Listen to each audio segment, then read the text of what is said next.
L'ADAVA est une association née en 1991 qui compte plus de 600 adhérents. Tu viens réparer ton vélo ? Ouais.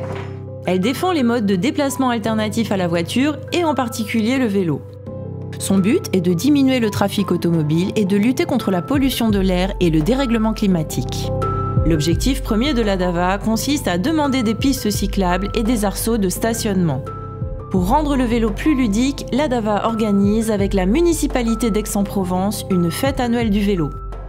Le rôle de l'ADAVA, au départ, je pense pour certains, est apparu comme un empêcheur de tourner en rond. C'est le principe d'avoir des gens qui sont sur le terrain, qui pratiquent les aménagements cyclables, qui nous bousculent pour dire c'est pas assez, il en faut plus. Mais pour moi, c'est un rôle important. Les bénévoles de l'association font des comptages mensuels de vélos pour mesurer l'évolution du trafic.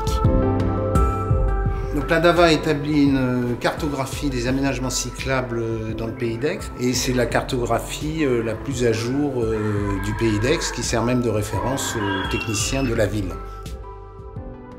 Un atelier participatif est ouvert toute la semaine pour recycler de vieux vélos et réparer soi-même son vélo avec les conseils d'un mécano. Les pièces détachées sont d'occasion.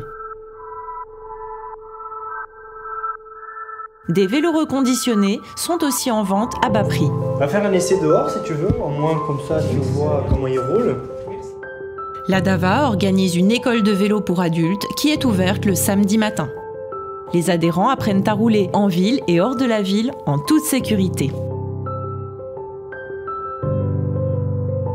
On a une expertise en fait qui est unanimement reconnue par les collectivités en charge de la gestion des voiries, donc la ville, le département et la métropole. Je pense que ce qui caractérise l'association, c'est aussi qu'elle s'inscrit dans la RSE, la responsabilité sociale et environnementale. Et je souhaiterais aussi qu'on se penche sur les questions de pollution de l'air qui affectent gravement la ville d'Aix et ipso facto les cyclistes quand ils pédalent.